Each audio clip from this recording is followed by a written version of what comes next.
Halo, Assalamualaikum warahmatullahi wabarakatuh teman-teman. Kembali lagi bersama saya Siti Mesaroh.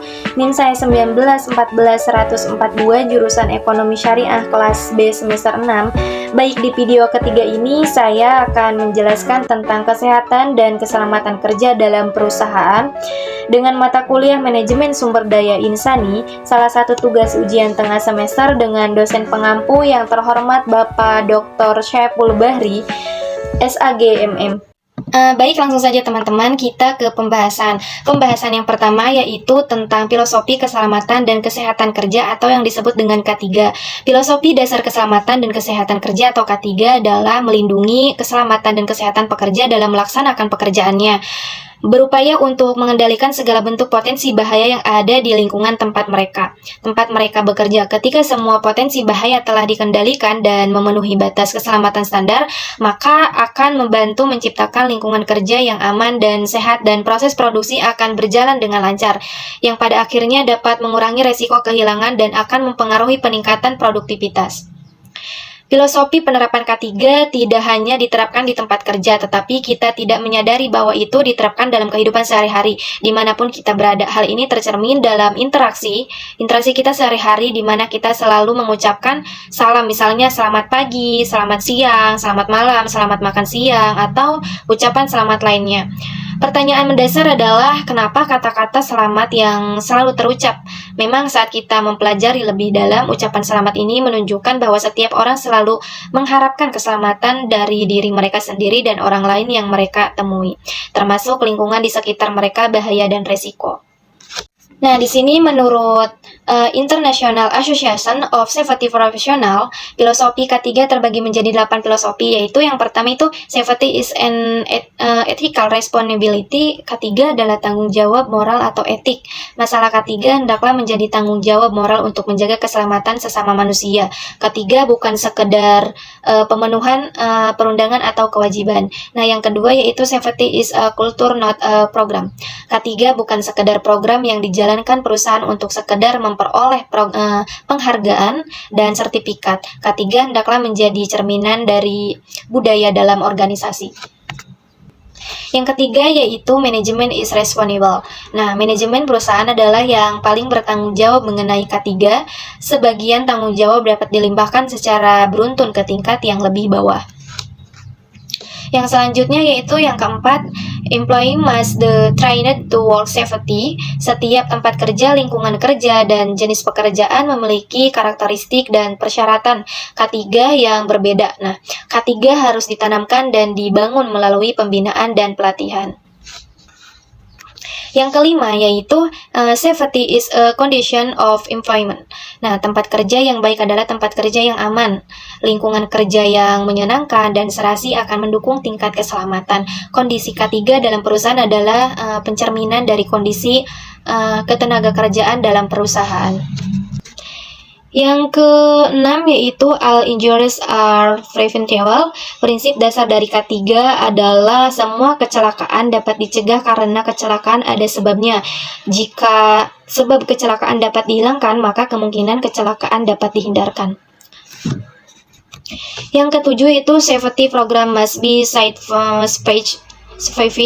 Program K3 harus dibuat berdasarkan kebutuhan kondisi dan kebutuhan nyata di tempat kerja sesuai dengan potensi bahaya, sifat kegiatan, kultur, kemampuan, finansial, dan lain-lain. Program K3 dirancang spesifik untuk masing-masing organisasi atau perusahaan. Yang terakhir yaitu safety is good business. Nah, melaksanakan K3 jangan dianggap sebagai pemborosan atau biaya tambahan. Melaksanakan K3 adalah sebagai bagian dari proses produksi atau strategi perusahaan. Kinerja K3 yang baik akan memberikan manfaat terhadap bisnis perusahaan. Baik teman-teman, selanjutnya poin kedua itu sejarah keselamatan dan kesehatan kerja atau yang disebut dengan K3. Untuk memudahkan pemahaman sejarah keselamatan dan kesehatan kerja, maka akan dibagi menjadi empat era, yaitu yang pertama itu era revolusi industri. Nah, di sini juga yang juga mempengaruhi perkembangan K3 di era ini adalah penggantian tenaga hewan dengan mesin seperti mesin uap yang baru ditemukan sebagai sumber tenaga. Poin yang pertama yaitu penggunaan mesin-mesin yang menggantikan tenaga manusia. Yang kedua yaitu pengenalan metode-metode baru dalam pengolahan bahan baku, khususnya bidang industri kimia dan logam. Yang ketiga yaitu pengorganisasian pekerjaan dan dalam cakupan yang lebih besar berkembangnya industri yang ditopang oleh penggunaan mesin-mesin baru. Yang terakhir yaitu perkembangan teknologi ini menyebabkan mulai muncul penyakit-penyakit yang berhubungan dengan pemajanan karbon dari bahan-bahan sisa pembakaran. Baik teman-teman, nah yang kedua yaitu era industrialisasi. Nah, dari era revolusi industri sebelumnya hingga pertengahan abad ke-20, penggunaan teknologi semakin meningkat sehingga K3 mengikuti perkembangan ini. Pengembangan K3 mengikuti pemanfaatan teknologi. Di sini ada AVD, Safety Device, Interlock, dan Safety Device. Nah, yang ketiga yaitu era manajemen. Perkembangan zaman manajemen modern dimulai pada tahun 1950-an hingga saat ini. Perkembangan ini dimulai dengan teori Heinrich pada 1941 yang meneliti tentang penyebab kecelakaan yang umumnya 85% disebabkan oleh faktor manusia atau unsafe behavior. Dan kondisi kerja yang tidak aman adalah saat itu dikembangkan sistem otomasi kerja untuk mengatasi masalah sulitnya peningkatan faktor manusia. Sejalan dengan itu, Frank Wirth dari International Loss Control Institute (ILCI) pada tahun 1972 mengemukakan teori loss causation model yang menyatakan bahwa faktor manajemen merupakan latar belakang penyebab terjadinya kecelakaan. Berdasarkan perkembangan tersebut, serta adanya kasus kecelakaan di Bhopal tahun 1984, akhirnya pada akhir abad ke-20 perkembangan suatu konsep keterpaduan sistem manajemen K3 yang berorientasi pada koordinasi dan efisiensi penggunaan sumber daya. Keterpaduan semua unit-unit kerja seperti safety, health, dan masalah lingkungan dalam suatu sistem manajemen dan menuntut adanya kualitas yang terjamin baik dari aspek input, proses, dan output. Hal ini ditunjukkan dengan munculnya standar-standar internasional seperti ISO 9000 atau ISO 14000 dan ISO 18000. Yang terakhir yaitu era mendatang. Nah, pengembangan K3 ke depan tingkatannya fokus pada permasalahan K3 yang hanya ada di lingkungan industri dan kerja. Perkembangan K3 mulai menyentuh aspek-aspek yang bersifat publik atau bagi masyarakat pada umumnya. Penerapan aspek K3 mulai menyentuh semua bidang kehidupan dan lebih ditunjukkan pada pelestarian harkat dan martabat manusia serta pelaksanaan hak asasi manusia untuk mencapai kualitas hidup yang tinggi. Upaya ini tentu saja lebih fokus. Baik, di poin ketiga itu ada pengertian keselamatan dan kesehatan kerja K3. Nah, sebelum membahas pengertian dari keselamatan dan kesehatan kerja K3, disampaikan konsep atau pandang K3. Konsep lama yaitu yang pertama, kecelakaan merupakan nasib sial dan merupakan resiko yang harus diterima. Yang kedua, tidak perlu berusaha mencegah. Yang ketiga itu masih banyak pengganti pekerja. Yang keempat itu membutuhkan biaya yang cukup tinggi. Yang keenam yaitu menjadi faktor penghambat produksi. Nah, di konsep masa ini yaitu ada memandang kecelakaan bukan sebuah nasib. Yang kedua itu kecelakaan pasti ada penyebabnya sehingga dapat dicegah. Nah, yang ketiga itu penyebab version factors 80 atau 85% dan environmental factors 15% sampai 20%. Nah, yang keempat itu kecelakaan selalu menimbulkan kerugian. Nah, yang keenam itu peran pimpinan sangat penting dan menentukan. Baik, di sini kesehatan dan keselamatan kerja secara filosofis didefinisikan sebagai pemikiran dan upaya untuk menjamin kebutuhan dan kesempurnaan pekerjaan dan orang-orang pada umumnya, baik fisik maupun mental, pekerjaan dan budaya untuk masyarakat yang adil, makmur, dan sejahtera. Kesehatan dan keselamatan kerja didefinisikan sebagai ilmu pengetahuan dan penerapannya untuk mencegah kecelakaan, kebakaran, ledakan, polusi, penyakit, dan lain-lain. Di sini keselamatan kerja didefinisikan sebagai upaya untuk melindungi pekerja, melindungi orang lain, melindungi peralatan tempat kerja dan bahan produksi, melindungi lingkungan dan merampingkan proses produksi. Beberapa hal yang harus diperhatikan dalam keselamatan, yang pertama itu mengendalikan kerugian dari kecelakaan, yang kedua yaitu kemampuan untuk mengidentifikasikan dan menghilangkan resiko yang tidak bisa diterima. Nah, di sini ada kesehatan. Nah, kesehatan diartikan sebagai derajat atau tingkat keadaan fisik dan psikologi individu.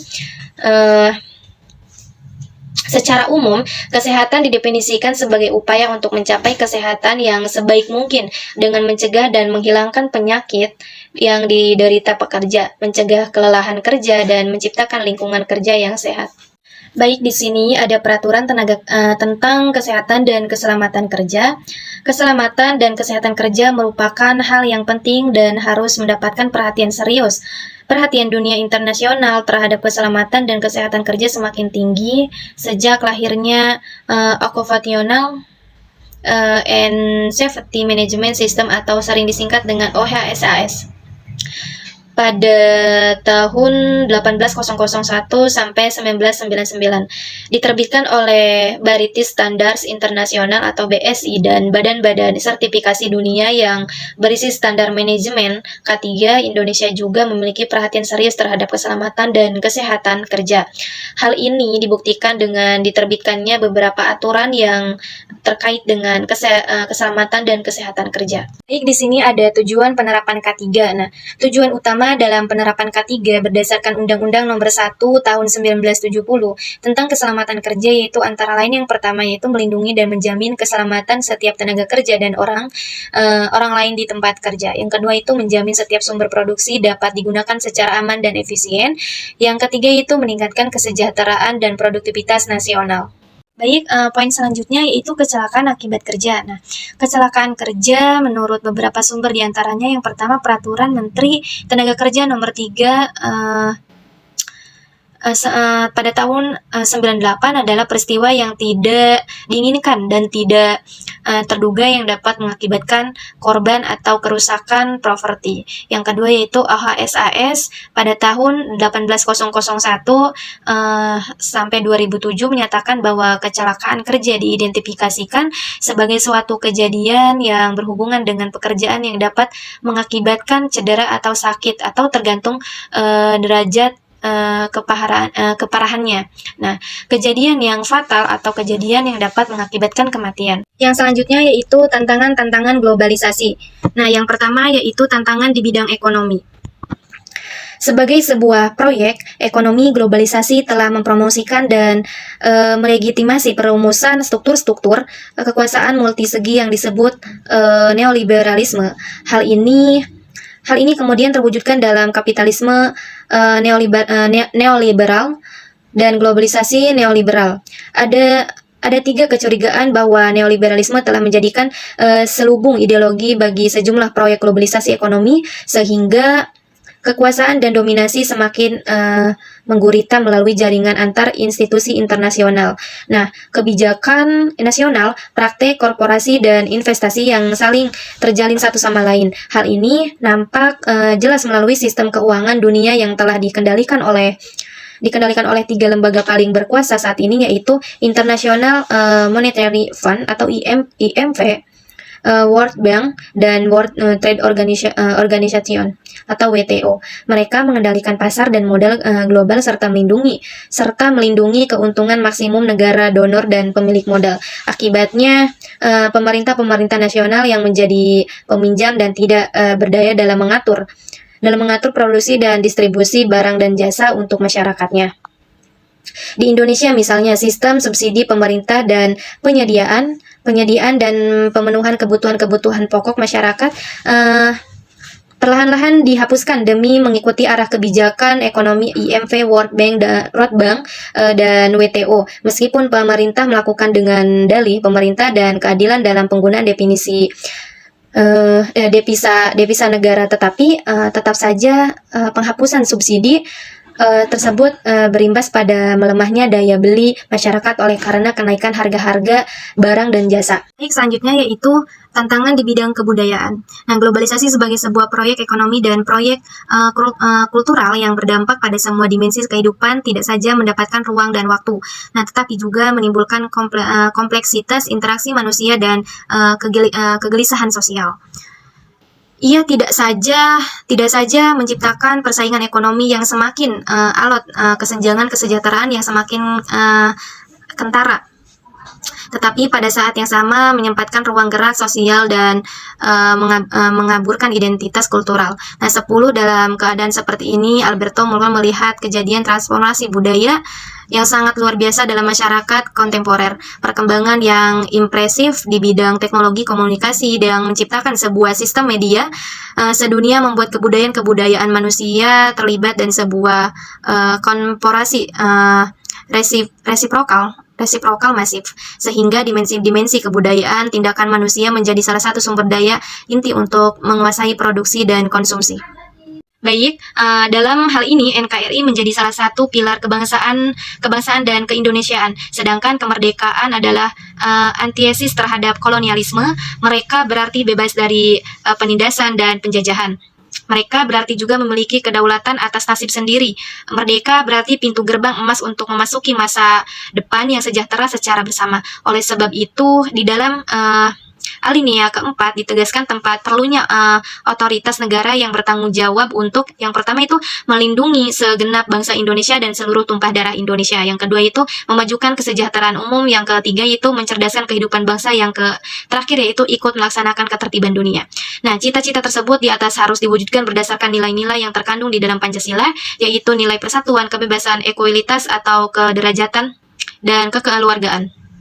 Baik, 17 dalam pidatonya pada tanggal 1 Juni 1945, Bung Karno mengatakan bahwa kita mendirikan negara Indonesia dari semua untuk semua. Indonesia didirikan bukan untuk sekelompok orang, tetapi Indonesia buat Indonesia. Inilah konsep masyarakat gotong royong menurut Soekarno. Gotong royong menurutnya menggambarkan satu usaha, satu amal, satu pekerjaan. Gotong royong adalah banting tulang bersama. Pemerasan keringat bersama, perjuangan bantu binantu bersama, amal semua buat kepentingan semua. Keringat semua buat kesejahteraan semua, itu berarti keadilan dan kesejahteraan masyarakat dan bangsa Indonesia harus diwujudkan berdasarkan nilai-nilai gotong royong. Dalam konsep ini secara normatif tidak akan ada ruang bagi kesenjangan antara yang kaya dengan yang miskin. Oleh sebab itu ditegaskan bahwa pembangunan dan pemerataan kesejahteraan serta pemberdayaan masyarakat pada hakikatnya adalah pengamalan nilai-nilai keindonesiaan itu sendiri. Dalam konteks K3 sekarang disebut sebagai free from incident, di mana insiden sendiri mengandung pengertian unintended atau unwanted event. Pengertian ini sudah sesuai dengan makna Islam, yaitu kedamaian atau keselamatan, baik terbebas dari aib dunia maupun akhirat. Semua aib dunia termasuk kecelakaan kerja adalah domain yang diatur dalam Islam. Umat muslim diwajibkan menjaga diri, properti, dan lingkungannya dari cedera, kerusakan, dan kebinasaan. Hal ini sesuai dengan dalil sebagai berikut. A'udzubillahi minasyaitonirrajim. Bismillahirrahmanirrahim.